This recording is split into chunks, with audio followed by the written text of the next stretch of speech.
ये क्वेश्चन ना, कितने क्वेश्चन हो गए थे प्रोपोर्शन में? 15। 16वां नंबर क्वेश्चन क्या है? हम पढ़ रहे थे कौन सा टॉपिक? प्रोपोर्शन, समानुपात। ये बेटा सही चल रहा है? साफ दिख रहा है? चल, हम पढ़ रहे थे क्या? दिख रहा है ना ये सब?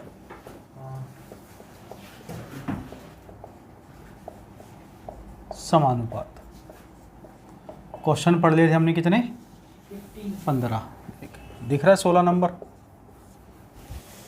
ओके, चले 16 नंबर लिखिए। ए heart is broken, A heart is broken is number of filling 1:2:3:4. The cost of heart is directly proportional to the square of number of filling,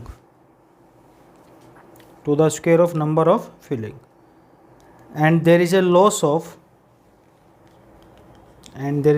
of rupees 700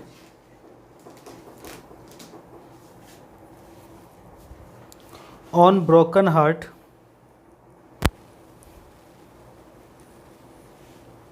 Find the initial cost of the heart. Hindi में, एक दिल के टूटने पर उसकी भावनाओं का अनुपात, इस पे लगा ली तो सर, इसकी भावनाओं का अनुपात 1:2:3:4 है। 1:2:3:4 है। दिल की कीमत भावनाओं के वर्ग के अनुक्रमानुपाती है।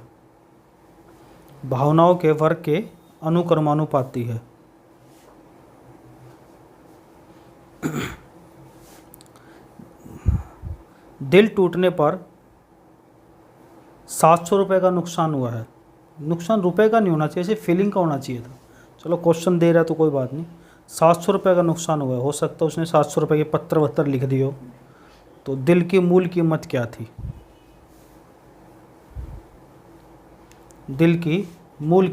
थी? घटिया सा क्वेश्चन है, लेकिन एग्जाम पूछ रहा है इस क्वेश्चन को। बताओ भाई अभिषेक, तेरा तो टूटा होगा दिल कभी ना कभी, तो तू तो बता ही देगा क्वेश्चन। चलो भगवान करे पढ़ना भी नहीं बेटा, सिलेक्शन लेना बहुत ज़रूरी है। अच्छे बच्चे नहीं पढ़ते इन चक्करों में। बहुत बढ़िया है। कुछ नहीं बेटा, ये सब माइंड को डाइवर्ट करते हैं। डाइवर्ट नहीं होना इंसान को, जब तक अपने लक्ष्य पे, गोल पे, टारगेट पे नहीं पहुंच पाते तब तक। बहुत प्यारा लड़का तो यार, अच्छी आदतें सीखनी है, बहुत बढ़िया।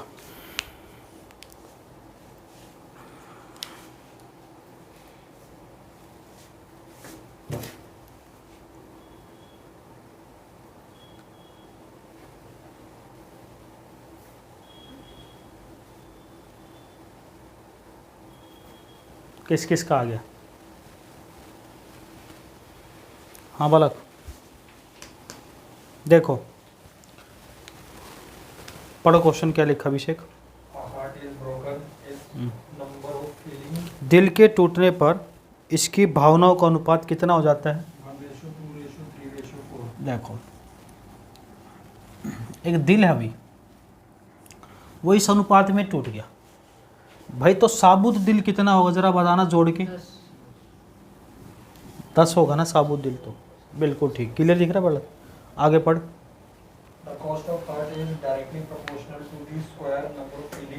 देखो डायरेक्टली प्रोपोर्शनल बता रही है। देखो दो प्रकार के प्रोपोर्शनल होते हैं, एक डायरेक्ट होता है, एक इनवर्स होता है।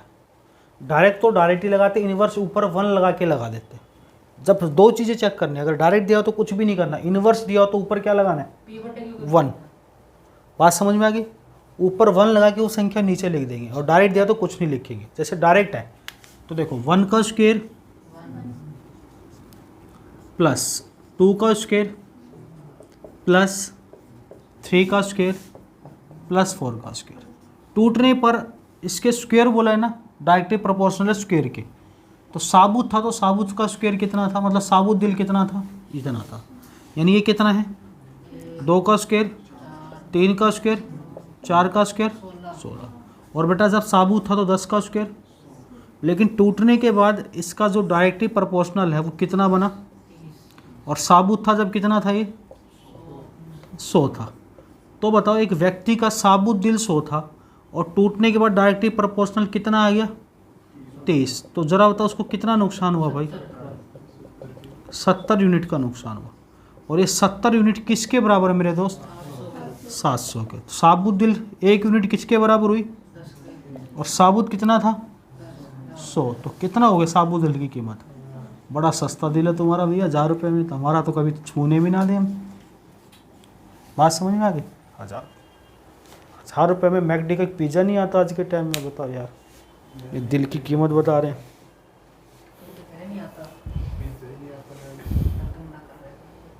मैं भी तो मना कर रहा हूँ, नहीं आता ना।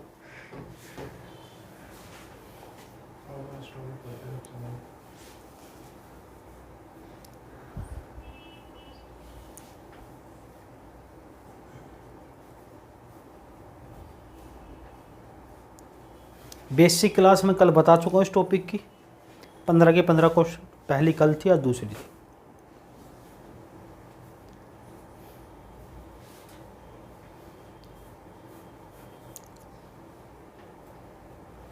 मिटा दें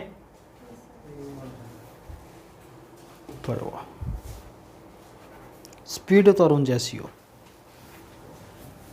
एकदम चीते जैसी स्पीड है।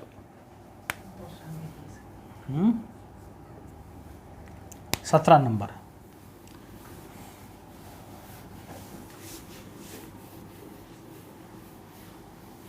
सत्रह नंबर क्या कह रहा है जरा देखिए भाई।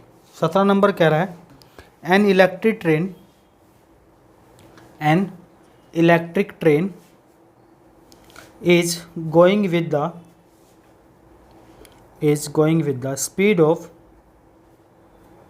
40 किलोमीटर पर आवर। एक विद्युत ट्रेन 40 किलोमीटर प्रति घंटा की गति से जा रही है। एक विद्युत ट्रेन 40 किलोमीटर प्रति घंटा की गति से जा रही है। And it's electric power is 3 time of its friction force तथा उसकी विद्युतीय शक्ति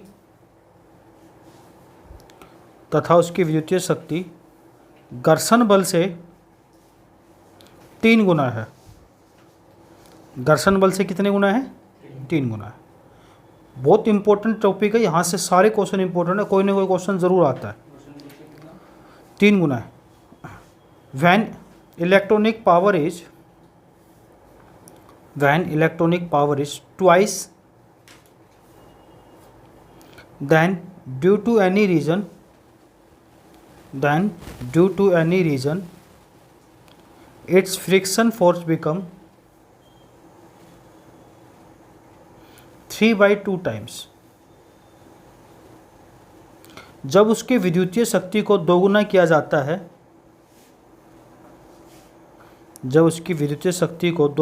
जाता है, तब किसी कारणवश उसका घर्षण बल पहले से 1.5 गुना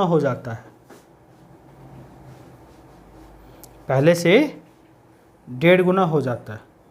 फाइंड इट्स करंट स्पीड। अब उसकी गति क्या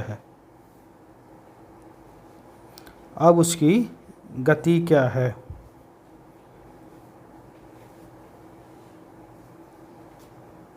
बताओ।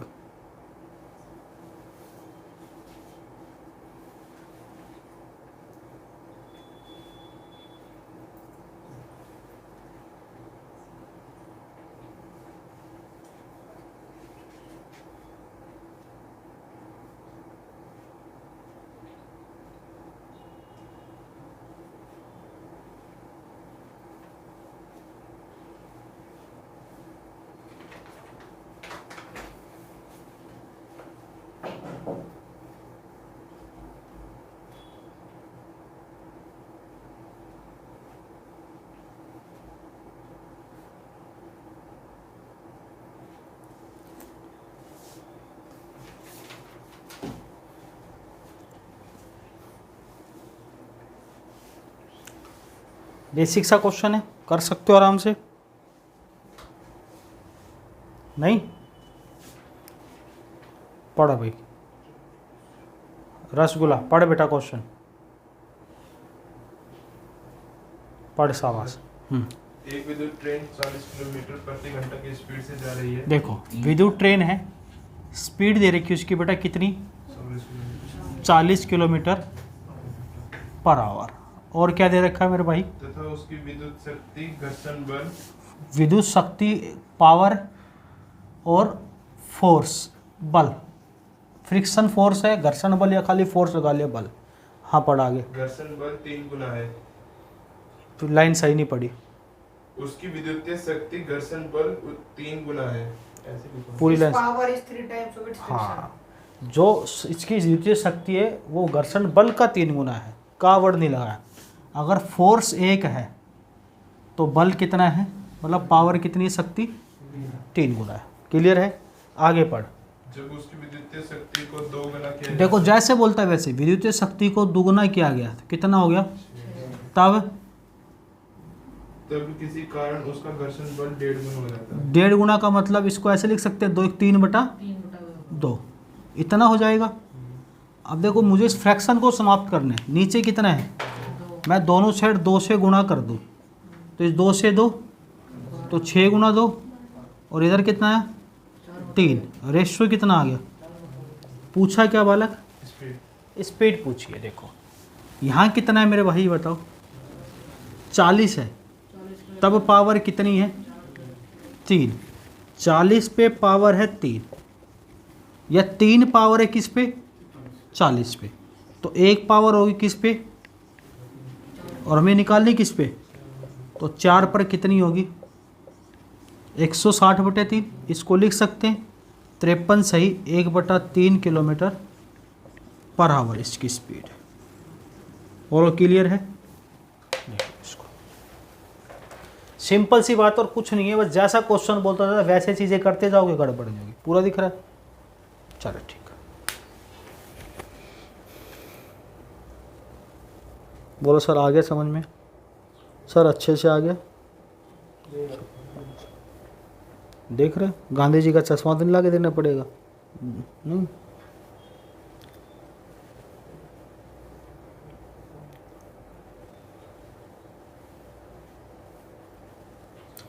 अपनी लाइफ का कोई टारगेट फिक्स करो। आराम तो उस दिन भी कर सकते हो जिस दिन आप कामयाब हो जाओगे, जब तक कामयाब नहीं होते तब तक आराम करने का कोई मतलब नहीं बनता। आपको आज एक महान शख्सियत की कहानी सुनाता हूँ। भगवान ने आज उसको उठा लिया है, जिसका नाम क्या था, 1958 के राष्ट्रमंडल खेल में। कब, हाँ 1958 में, जब इसने मेडल जीता तो जो क्वीन थी वो इसको मेडल पहनाने जा रही थी, और उसी क्वीन के बगल में एक साड़ी वाली लेडीज खड़ी थी। मिल्खा सिंह खुद बोलते कर मुझका नाम नहीं पता। वो क्वीन मुझे मेडल पहनाने आती है तो साड़ी वाली लेडीज आके कहती है, मिल्खा सिंह ये लो पंडित जी का फ़ोन है। किसका फ़ोन है, मिल्खा सिंह फ़ोन लेते हैं। पंडित जी का मतलब पंडित जवाहरलाल नेहरू, उस समय भारत के प्रधानमंत्री थे। पंडित जी कहते हैं जवाहरलाल नेहरू साहब, मिल्खा सिंह तुम्हें जो चाहिए वो मिलेगा। और आपको पता होगा मिल्खा सिंह के पास, आपने मूवी में देखा, इतनी गरीबी थी उसके पास कुछ नहीं था। वो चाहता तो बंगला गाड़ी सब कुछ मांग सकता। उसने क्या किया, मुझे एक दिन की छुट्टी दे दो। यानी उसने सेना में, आर्मी में था, उसने आज तक छुट्टी ली नहीं थी। अपने काम में इतना बिजी रहता था, मेहनत करता था, दौड़ता था, सब करता था। इस वजह से उसके नाम पे एक दिन की छुट्टी दी गई थी। तो उसको 12 रत्न भी देने के लिए, हाँ तो मैं वो तो मिलेगा ही, लेकिन वो बात तो मैं बता रहा हूँ, इतनी मेहनत करो कि छुट्टी भी जब हो जाए, जब हम कामयाब होंगे तब छुट्टी लेंगे। इसलिए मेहनत करनी पड़ती है इसके लिए, या तो आधे घंटे में दिक्कत हो जाती है ना। चलिए कोई बात नहीं, नेक्स्ट लिखिए, मिटा दें। 18 नंबर, मेहनत करो सिलेक्शन लो। और सिलेक्शन डेफिनेटली होता है, जो मेहनत करता है उसका सिलेक्शन होता है, जो मेहनत नहीं करता उसका भगवान जाने क्या होगा। चलिए कोई बात नहीं, नेक्स्ट लिखिए। द कॉस्ट ऑफ, ये लास्ट ईयर आया था एग्ज़ाम में CGL में। The cost of plyboard, the cost of plyboard varies directly with rise directly with square of its weight, square of its weight are in the ratio 9:2:1, 9:1 का ratio. if plywood had been broken into three parts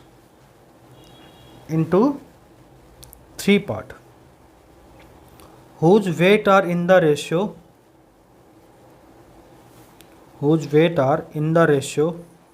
7:3:2, then would have been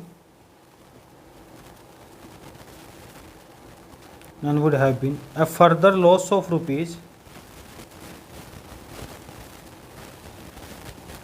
448. What is the actual cost of original plywood? What is the actual cost of original plywood? Hindi में plywood की कीमत उसके वजन के वर्ग के अनुक्रमानुपाती है। प्लाईवुड की कीमत उसके वजन के वर्ग के अनुक्रमानुपाती है। प्लाईवुड 3 भागों में टूट जाता है। प्लाईवुड 3 भागों में टूट जाता है जिसके वजन का अनुपात 9:2:1 है। 9:2:1 है। यदि प्लाईवुड 7:3:2 के अनुपात में टूटा होता, यदि प्लाईवुड 7:3:2 के अनुपात के वजन में टूटा होता तो 448 रुपये की अतिरिक्त हानि होती। 448 बालक 448 रुपये की अतिरिक्त हानि होती। प्लाईवुड की वास्तविक कीमत क्या थी? लास्ट ईयर आया था क्वेश्चन।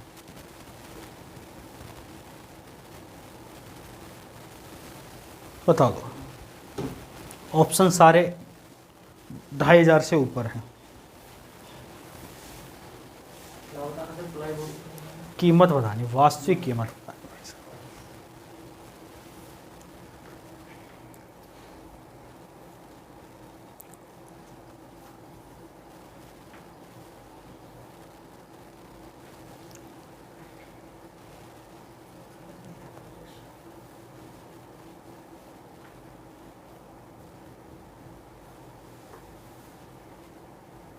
समझ नहीं आया, नालायक पढ़ेगा तब समझ में आएगा, इसलिए किताब खोलनी चाहिए घर जाके, ठीक है ना। हाँ,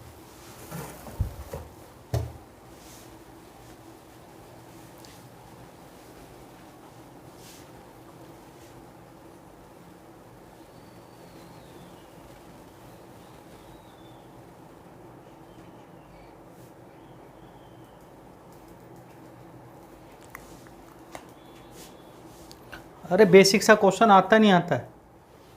16 दूनी 8 पढ़ बेटा। नहीं तू ही पढ़ेगा। ऐसा कुछ तबीयत नहीं, आवाज़ तो आ रही तेरी ऐसी। पढ़। प्लाईवुड की कीमत अनुक्रमानुपाती है, डायरेक्टली प्रोपोर्शनल है। क्लियर है? आगे पढ़ो। प्लाईवुड 3 भाग में टूट जाता है। कौन कौन से भाग में टूटता है वजन से? टोटल कितना होगा प्लाईवुड का वजन? स्क्वायर प्रोपोर्शनल की बात करते तो 9 का स्क्वायर, 2 का स्क्वायर और 1 का स्क्वायर और 12 का स्क्वायर कितना होगा बालक? 144 होगा। ये कितना होगा? 86। और था कितना प्लाईवुड टूटने के बाद? आगे पढ़। यदि प्लाईवुड किस अनुपात में टूटा था वजन में? 7:3:2 में टूटा होता। देख भाई, 7:3:2 में टूटा होता। टोटल तो इतना ही होगा ना प्लाईवुड, वो तो कम नहीं हो सकता ना 12। और 12 का स्क्वायर क्योंकि स्क्वायर प्रोपोर्शनल बोला है। ये तो सेम आएगी दोनों चीज़ें, एक्चुअल वेट तो इसी से निकलेगा, लेकिन कह रहा है 7 का स्क्वायर, 3 का स्क्वायर, 2 का स्क्वायर, कितना हो गया 62। तो कहते हैं इन दोनों से कुछ हानि हुई से। यहाँ कितनी हानि हुई, और ये हानि 24 यूनिट की किसके बराबर थी, 448 के बराबर थी। अतिरिक्त हानि है ये, अगर इसमें टूटता तो अतिरिक्त हानि होती, और ये 24 यूनिट किसके बराबर है, तो एक की वैल्यू 24 से कम 24 20, और 24 गुणा 7 17। तो 1 यूनिट की वैल्यू किस पे, 24 की टेबल आपको आती होगी, मैं मान सकता हूँ आप इंटेलिजेंट हो सारे के सारे, बिल्कुल हो। 1 यूनिट की 17 निकालना क्या है, एक्चुअल। तो एक्चुअल कितना था 144। तो 17 की टेबल आपको आती होगी, 17 चौक 68, 17 चौक 68 और 6 74, यही होगा। हाँ 17 एकम 17 और 7 यही होगा, देखना एक बार। 17 चौक 17 34, 17 51, 17 चौक 68, गुणा करके देखो यही अच्छा है। 17 चौक 68 6 74, 17 17 7 24, गुणा करके देखो क्या यही आ रहे हैं या गुणा कुछ और आ रही है। देखो यहाँ तो फिर कहीं गड़बड़ है, नहीं ऑप्शन एक भी नहीं है ऐसा।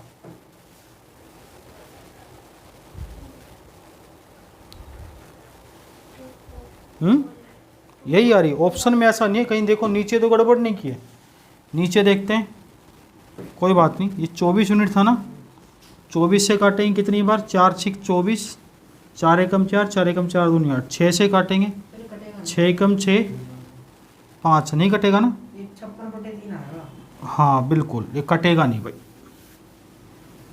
थोड़ी सी गड़बड़, कोई बात नहीं। 24 यूनिट की वैल्यू किसके बराबर है, 448 की। तो 4 से काटा 6 बार, 4 से काटा, 2 से काटा, तो 1 यूनिट की वैल्यू कितनी आई 56/3, क्योंकि ऑप्शन एक भी नहीं था ऐसा। और इसकी कितनी आएगी, 3 से काटेंगे, 3 चौक 12 2, 3 8 24, इसकी गुणा करो, ये ऑप्शन में है। देखो यही आ रही है, ये आंसर है, बिल्कुल ऑप्शन में दे रखा है। एक बार चेक कर लो फिर भी गुणा।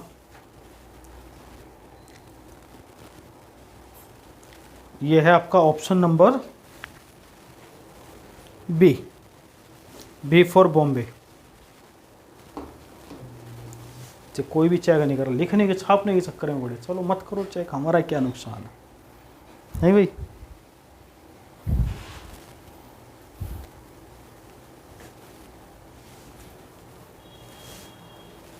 मत कर,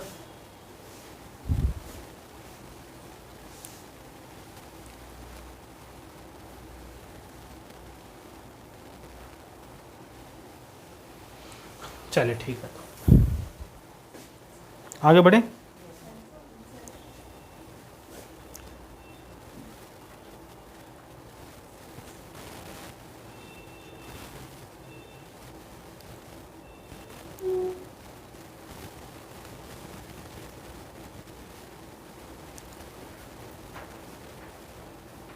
बढ़ जाए आगे, चलो आप कह रहे हो तो बढ़ जाता, नहीं मन तो नहीं था, चलो कोई बात।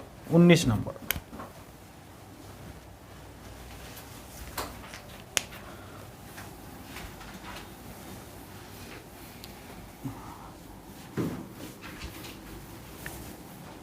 देखो 19 नंबर क्या कह रहा है भाई, द, ये भी मोस्ट इंपोर्टेंट क्वेश्चन है, 9th 10th क्लास में साइंस में आते थे ऐसे question. The resistance of wire, the resistance of wire is directly proportional to its length, to its length. अब इसमें दोनों दे रखे, ध्यान रखना, डायरेक्ट भी इनवर्स भी, directly proportional to its length and inversely proportional to square of its radius, to square of its radius. Two wire of same material, two wires of same material having same resistance, having same resistance and the radius are in the ratio same 9:8,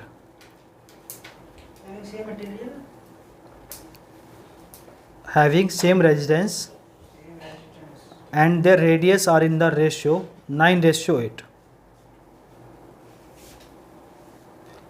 If the length of the first wire is 162 metre,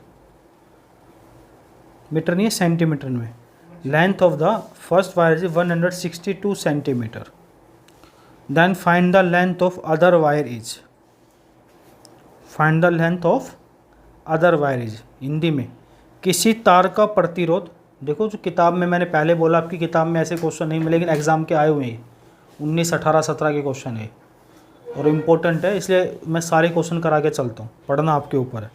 किसी तार का प्रतिरोध उसकी लंबाई के अनुक्रमानुपाती है, उसकी लंबाई के अनुक्रमानुपाती है,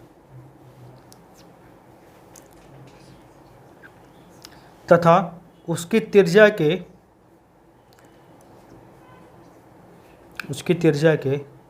वर्ग के व्युत्क्रमानुपाती है, उसकी त्रिज्या के वर्ग के व्युत्क्रमानुपाती है।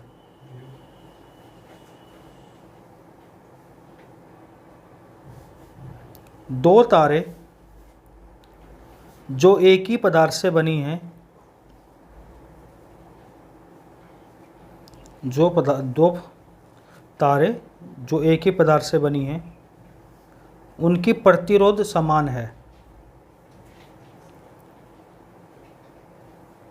प्रतिरोध क्या है? समान है, और उनकी त्रिज्याओं में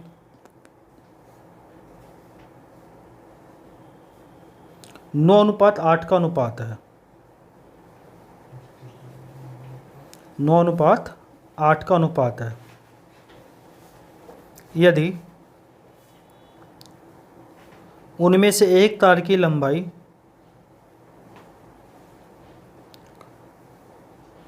162 सेंटीमीटर हो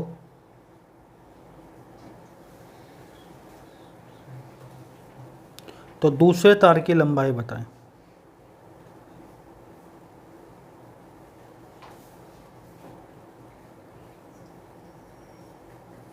बताओगे?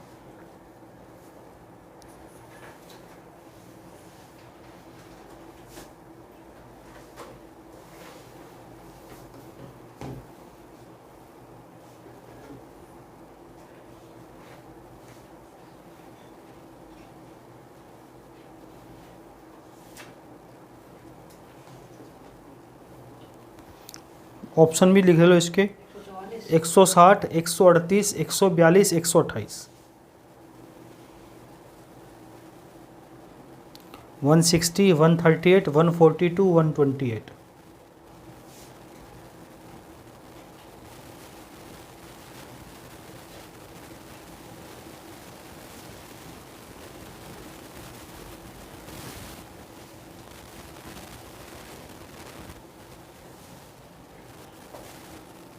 बता दो, बेसिक सा है, 9th क्लास सब पास करके आए हो।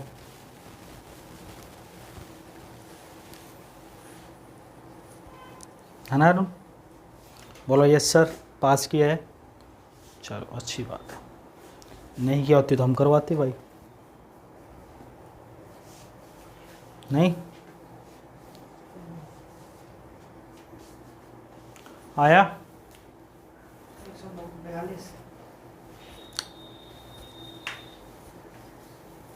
चंचल पढ़ो, क्या लिखा है? किसी तार का प्रतिरोध उसकी लंबाई के अनुक्रमानुपाती है। अनुक्रमानुपाती, देखो अनुक्रमानुपाती है लेंथ के, रेजिस्टेंस मतलब प्रतिरोध हो गया, ठीक है, ये है। तो हम अनुक्रमानुपाती तो सीधा लिख सकते हैं R बराबर लेंथ या K लेंथ लिख सकते हैं, लिखने की जरूरत नहीं, क्योंकि अनुक्रमानुपाती तो सीधा होता है। आगे पढ़ो। उसके त्रिज्या के वर्ग के व्युत्क्रमानुपाती है। देखो त्रिज्या के वर्ग के व्युत्क्रमानुपाती है। त्रिज्या रेडियस होती छोटा r लिखा, ये रेजिस्टेंस के प्रतिरोध, उसके व्युत्क्रमानुपाती तो इनवर्स प्रोपोर्शनल है। इनवर्स है तो मैंने क्या होता है, 1 के अपोन में लिख देते हैं। और आपको पता होगा जब हम इस सिंबल को हटाते हैं तो किससे डिनोट करते? K से करते डिनोट। यहाँ भी अगर हम K से डिनोट करते हैं तो K बराबर होता है R/L हो जाता, या R बराबर हो जाता है KL। तो हम यहाँ पे क्या कर सकते हैं, इसी चीज़ को यहाँ पुट कर ले तो हम कर सकते हैं R²। यहाँ से हम K की वैल्यू निकालें तो क्या हो जाएगा, R इंटू R²/L। एक त्रिज्या आई है, लेकिन उसने त्रिज्या कितनी दे रखी क्वेश्चन में, 9:8। तो आपको दो त्रिज्या पुट करनी है, यानी ये तो दोनों K की वैल्यू रहेगी। ये R1 ले लो, R into R1² ratio R into R2² में L, क्योंकि लेंथ एक ही दे रखी है, कितनी 162 मीटर, यानी दोनों की वैल्यू, लेंथ एक है तो क्या सिंबल आ जाएगा बराबर। हाँ, तो R से R काट दिया, फर्स्ट वाली लेंथ भी अलग अलग है तो ये L1 और L2। तो R1 कितना 9² और फर्स्ट की लेंथ, और R2 कितना 8² और L2 निकाल ली। तो 9² कितना बटे 100 और 8² बटे कितने कटेगा, क्रॉस मल्टीप्लाई, L2² नहीं L2 है, L2 बराबर 64 गुणा 2। तो दूसरे बारी की लंबाई कितनी आ जाएगी 128। बस सिंबल का ध्यान रखना, इनवर्स के लिए और डायरेक्ट के लिए। अनुक्रमानुपाती दिया हुआ तो डायरेक्ट होगा, व्युत्क्रमानुपाती दिया हुआ तो इनवर्स होगा। किताब में नहीं है, एक दो क्वेश्चन मिलेंगे तो पीछे अभ्यास वाले में मिल सकते हैं जो आपकी बुकलेट दे रखी है, लेकिन पेपर बार बार पूछ रहा है, इसलिए इन क्वेश्चनों को मैं चाहता तो छोड़ भी देता, क्लास में नहीं करवाता हूँ मैं, बहुत छोड़ देता हूँ चीज़ें, लेकिन यहाँ आप पढ़ रहे हो तो मुझे पूरे पूरे नंबर वाले बच्चे चाहिए। पूरे पूरे नंबर आए, मेहनत करेगा तब आएंगे, नहीं तो नाले ऐसे साल बीतती रहेंगी, चेयर यही रहेगी, चेहरा यही रहेगा और चेहरे पे कालस बढ़ती रहेगी। सिलेक्शन हो जाएगा, नौकरी लगेगी, पैसा आएगा, गोरापन चेहरा ऑटोमेटिक होने लगता है, फिर मान सम्मान बढ़ता है ना, तो आदमी उससे भी फूल जाता है। शरीर पे खाना भी सूखी रोटी भी खाएगा ना नौकरी के बाद, तो भी शरीर फूल जाएगा, लगेगा। और मम्मी पापा की उम्र 10-10 साल बढ़ जाती है जब आप किसी अच्छी पोस्ट पे जाते हो, तो वो आपको देख के इतनी खुश होते हैं कि ऑटोमेटिक 10 साल और जीने का मन करता है उनका।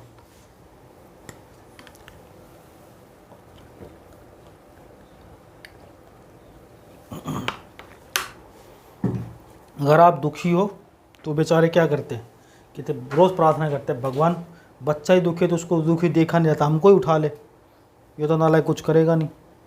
गलत कह रहा हूँ बेटा, ऐसा ही होता है। इसलिए पहले पूजा पाठ माँ बाप, मंदिर मस्जिद चर्च से बड़ा माँ बाप है, उनको खुश रखो और मेहनत करो। चलिए आगे बढ़े।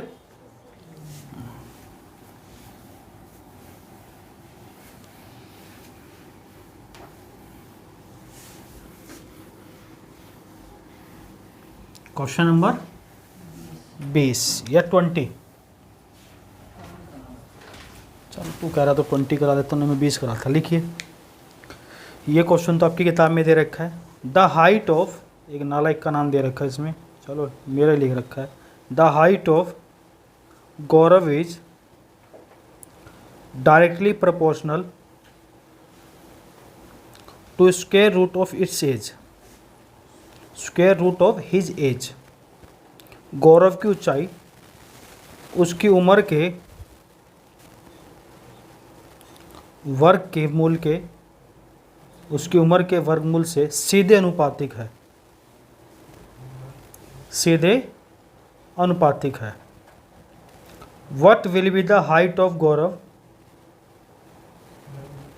सीधे अनुपातिक है।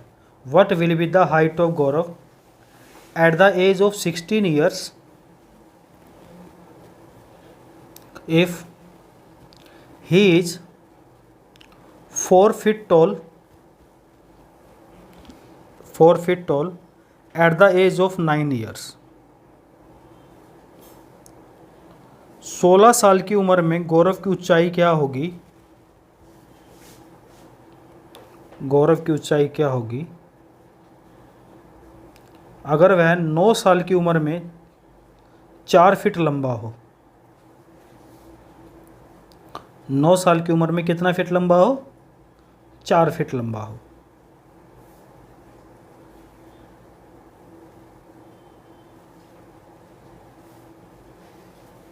कितनी आई? अच्छा 24 फीट का गौरव भवन। नाले मारूं खींच के। गधे, ऊँट की बता रहा, गौरव की बता रहा तू? अच्छा। ये क्यों बता रहे हो? कई बच्चे मौका ढूंढते हैं क्वेश्चन में अपने भड़ास निकालने के लिए, है ना। कह रहा तू बोलता रहता है।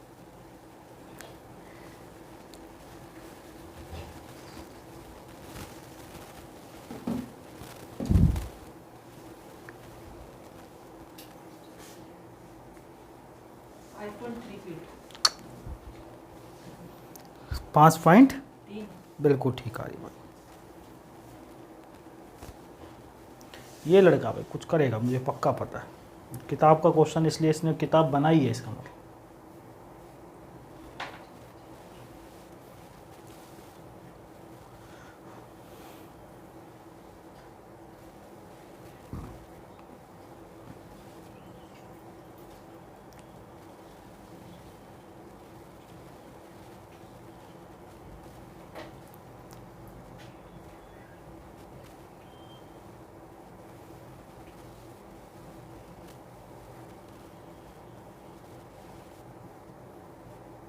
आया?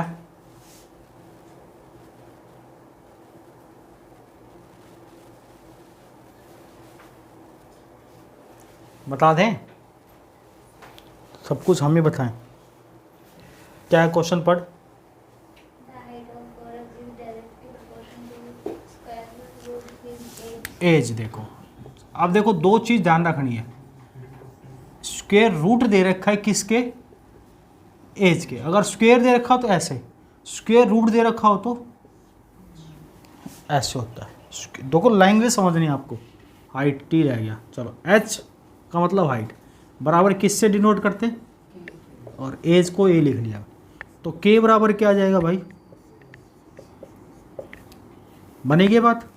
दो बार दे रखी, दोनों बार S1 A1 लिख सकते हो आप। आगे क्या क्या कह रखा है, आगे पढ़। What will be the height of Gaurav at the age of 16 years? 16 साल की उम्र में इसकी हाइट कितनी होगी?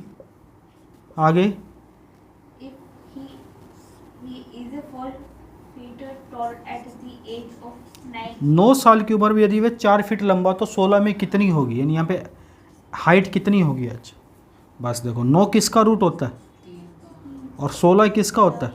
Cross multiply. 3h बराबर 4 गुणा 4, तो h बराबर 16/3 का मतलब 5 सही 1/3 फीट।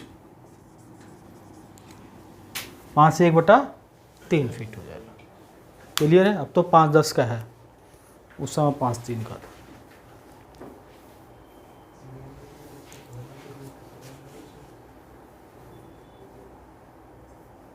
बोलो सर, आ गया समझ में?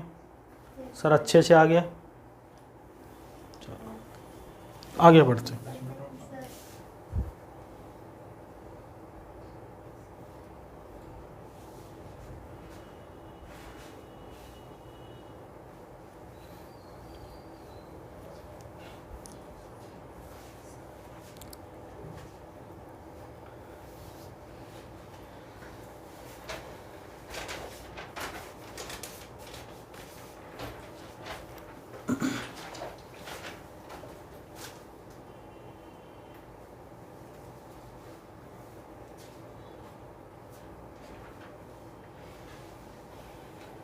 एक क्वेश्चन और इस टाइप का, फिर एक थर्ड टाइप रह जाएगा आपका ट्रेन वाला।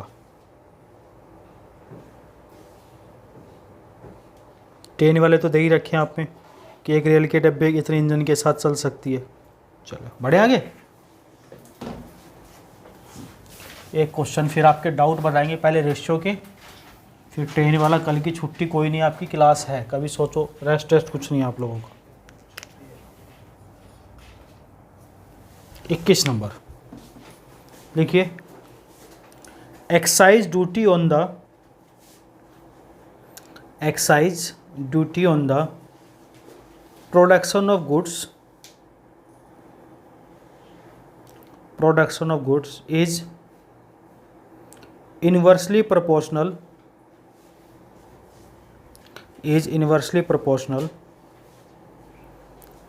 To the square of the number of goods, to the square of the number of goods product,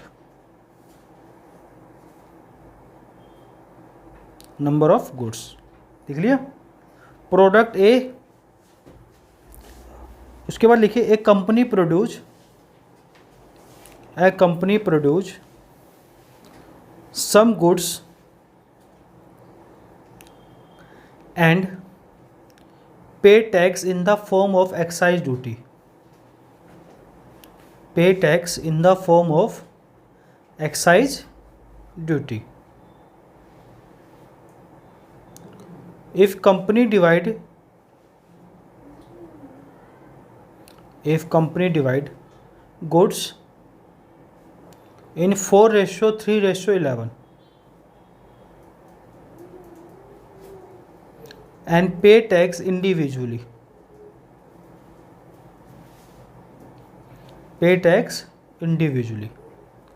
then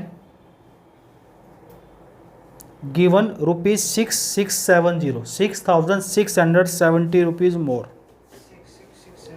6,670 find the original tax amount that will company pay, original tax amount that will company pay। वस्तुओं के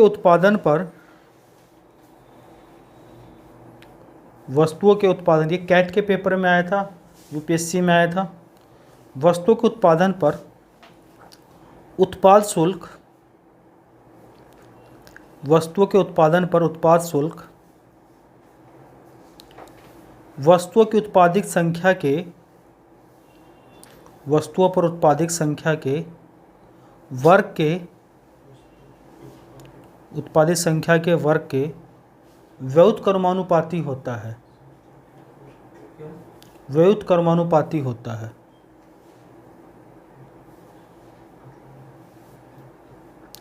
कोई company कुछ वस्तुओं का उत्पादन करती है,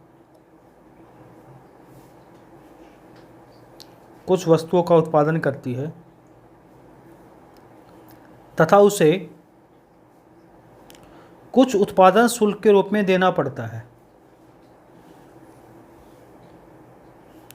तथा उसे कुछ उत्पादन शुल्क के रूप में देना पड़ता है।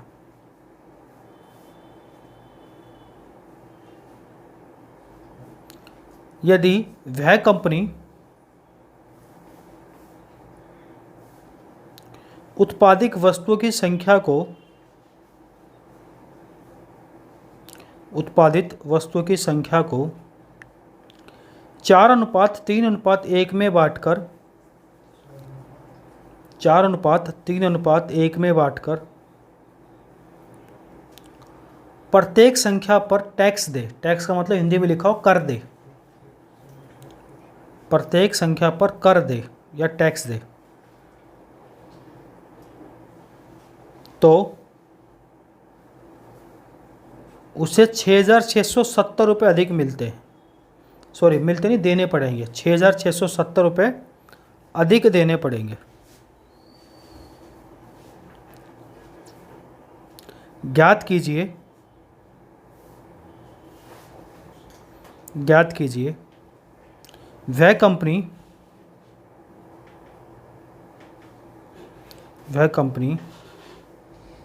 पहले कितने रुपए कर के रूप में चुकाती थी।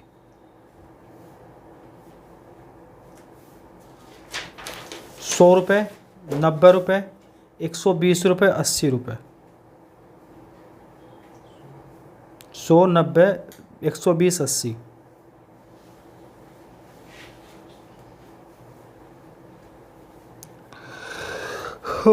बता दो भाई।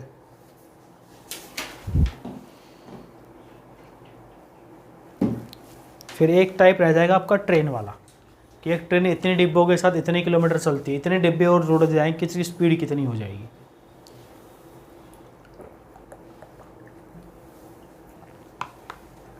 यानी 7 क्वेश्चन और रह जाएंगे।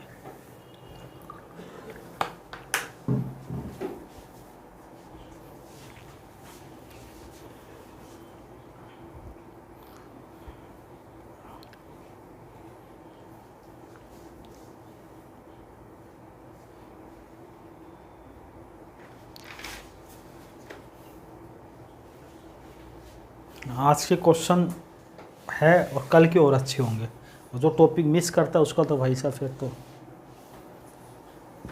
लेकिन टॉपिक छोटा ही है, कल में ख़त्म हो जाएगा अगले, इसलिए ट्यूसडे से नए स्टार्ट कर देंगे।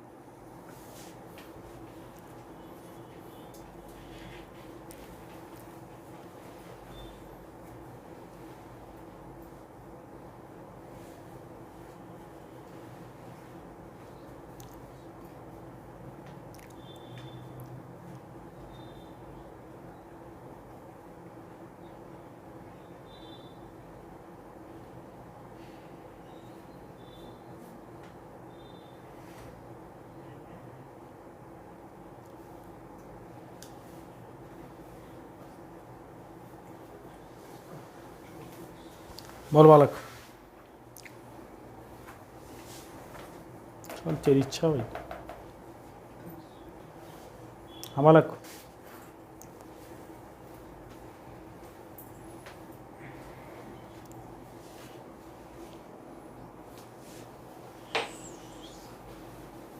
बता दें पक्का?